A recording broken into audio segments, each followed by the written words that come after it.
The salute that silenced the table. She was called a deadbeat at dinner.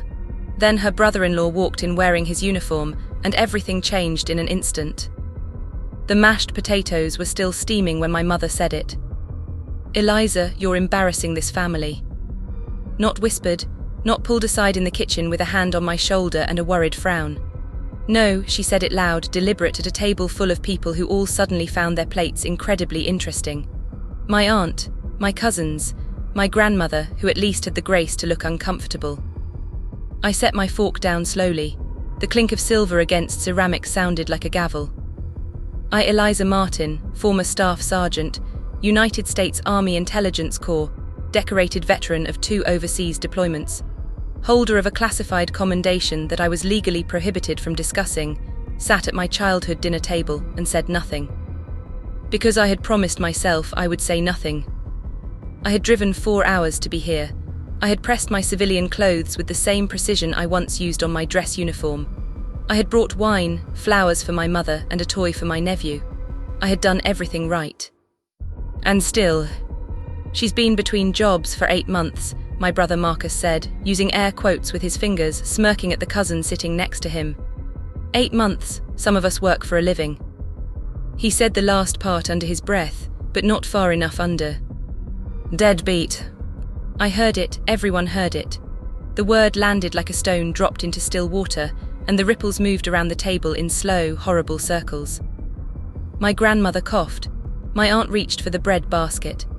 My mother began ladling gravy with sudden, intense concentration, as if the perfect distribution of brown sauce across a pot roast was the only thing standing between civilization and collapse. I breathed in, I breathed out. 8 months, yes, 8 months since I had left the army. 8 months since the doctors had signed the paperwork. 8 months since I had sat alone in a processing office in Fort Meade and accepted a folded flag on behalf of a version of myself that no longer existed, not dead, but fundamentally altered. 8 months of physical therapy, of nightmares that didn't care what time zone I was in, of learning to sleep without one ear always listening for something catastrophic. But I didn't say that. I had promised myself I would not justify, explain, or defend, not tonight, not to people who had never once asked. My sister Renee sat across from me. We had always been close, or at least I had believed we were. But tonight she was quiet in a way that felt like a choice, studying her wine glass, running her finger along the stem, not quite meeting my eyes. I noticed she had stopped wearing the bracelet I'd sent her from overseas. A small thing. I catalogued it the way I had been trained to catalogue everything, filing it under data point, significance unknown. Her husband, Captain Daniel Howe, was late. He was always late when he came from base. Traffic, briefings, the particular administrative gravity of military bureaucracy that treated personal time as a negotiable concept. Renee had mentioned he might not make dinner at all. Some things run over, she'd said, with a tight smile that didn't quite reach her eyes. So I sat, and the dinner moved forward like a slow-motion disaster, my mother's tight smiles, Marcus's commentary, the aunts asking careful questions about my situation, as if unemployment were a terminal diagnosis. I answered in short, clean sentences. Yes, I'm doing well.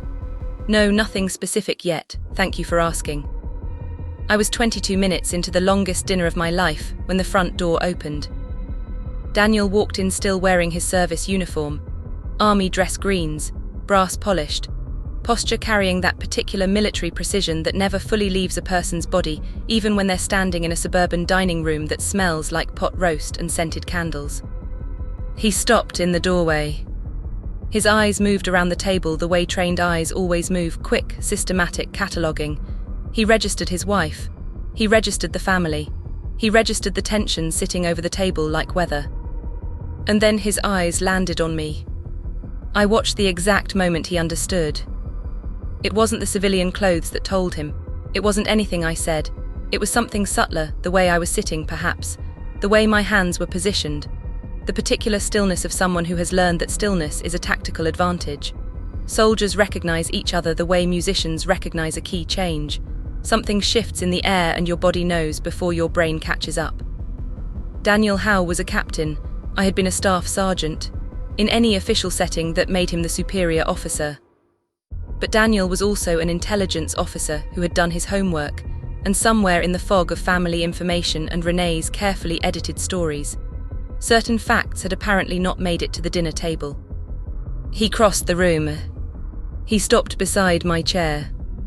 And in one clean, formal motion, spine straight, hand sharp, eyes forward, Captain Daniel Howe saluted me. "Ma'am," he said. The silence that followed was the loudest thing I had ever heard. My father's fork slipped from his hand and clattered against his plate, then bounced once and rang against the hardwood floor. The sound was a small explosion in a room where no one was breathing. My mother's ladle stopped mid-pour. Marcus's smirk collapsed into confusion. My sister Renee, my sister who had said nothing when our mother called me an embarrassment, who had studied her wine glass instead of my face, turned the colour of old chalk. I looked at Daniel. His expression was calm, professional, giving nothing away.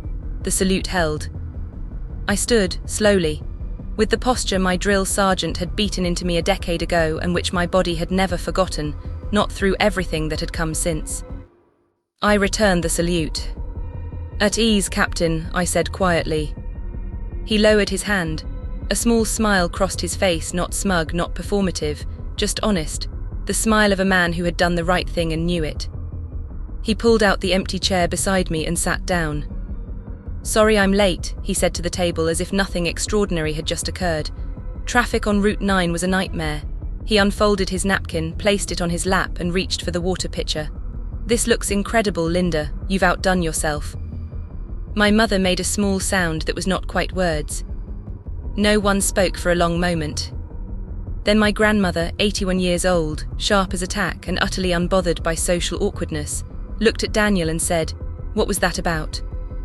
Daniel looked at her pleasantly. "Just paying proper respect," he said. "To Eliza. And to Staff Sergeant Martin." He passed the bread basket to my aunt without breaking the conversational rhythm. "Eliza holds a commendation most people in the army will never receive. I've known about it since before I married into this family." He paused. I assumed everyone else did too. The pause that followed had texture to it. Wait, the particular quality of silence that exists in the moment before understanding fully arrives. My father cleared his throat. "What kind of commendation?" Daniel looked at me. "A question, not an announcement. Your story, your call." I considered it for a moment. 4 hours in a car, 8 months of silence. A fork on the floor and my sister's bloodless face and my brother's evaporated smirk. "I was assigned to a forward intelligence unit," I said. My voice was even. "We were tracking a network that was planning an attack on a convoy, 37 personnel. I picked up my fork. The intelligence work I did identified the cell and the timeline. The convoy was rerouted, nobody died. I cut a piece of pot roast. That's the simplified version. Most of the details are classified." Silence. "You never told us," my mother said. Her voice was strange, unfamiliar, something cracked inside it. "You never asked," I said, not cruelly, just accurately. Marcus opened his mouth, closed it. He looked for the first time in my memory genuinely small. "The 8 months," my father said slowly. "That's you're not just between jobs." "I'm recovering," I said, "from things that also aren't mine to describe in detail over dinner. But no, it's not laziness, it's not failure, it's a process." I looked at him directly. I would have appreciated the benefit of the doubt. My grandmother reached across the table and placed her hand over mine. Her fingers were thin and cool, and she gripped with surprising strength. "You have it," she said. "From me, you've always had it." I nodded once, pressed her hand back. Dinner continued. The shift in the room was not dramatic. No tearful apologies. No theatrical reversals. Those things happen in movies. Real families move more slowly, more awkwardly, carrying the weight of what they've said and can't unsay. But something had changed. The air was different.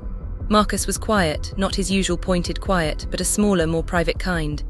My mother kept glancing at me with an expression I couldn't fully read, somewhere between guilt and a pride she hadn't yet figured out how to express. My father asked Daniel 2 careful questions about military procedure that were really, I understood, questions about me. Renee caught my eye across the table. She mouthed something. I watched her lips. "I'm sorry." I held her gaze for a moment, then I nodded once and looked away. It wasn't forgiveness, not yet, but it was a door left open. That was enough for tonight. After dinner, Daniel found me on the back porch. I was standing with my arms folded, watching the last light drain from the sky over the neighbor's fence. doing the breathing exercise my therapist had recommended for moments when controlled environments suddenly become less controlled. He stood beside me without speaking for a while. Military people are comfortable with silence in a way civilians often aren't. We'd both learned that empty space doesn't have to be filled. "You didn't have to do that," I said finally. "I know," he said. "She's going to ask you about it later, Renee." "I know that too." He leaned against the porch railing. "She should have told them. I told her she should have told them a long time ago. That's between the two of us." He looked at me. "But I wasn't going to sit at that table and listen to your brother call you a deadbeat, not when I know what you did." I was quiet for a moment. 37 people, I said. 37 people, he agreed. The sky went another shade darker. Somewhere inside, I could hear my grandmother laughing at something, the sound bright and uncomplicated. "I still don't know what I'm going to do next," I said. "The job, the future, I'm not there yet." "That's fine," Daniel said. "You'll get there." "People don't usually think that's fine." "People who have never had to rebuild themselves from the ground up usually don't," he said. "But you didn't do this job for their understanding. You did it because it was right." He pushed off the railing. "The rest is just timing." He went back inside. I stood on the porch a while longer, breathing the cool evening air, letting the silence be what it was, not empty, not threatening, just space. Room to exist in. Room to move forward from. Eliza Martin, Staff Sergeant, United States Army, honorably discharged, recipient of a commendation no one at that dinner table had known to ask about. Not a deadbeat. Never a deadbeat. Just a woman who had carried something enormous in silence, waiting, without quite realizing it, for someone to finally see it. Tonight someone had. It was a start.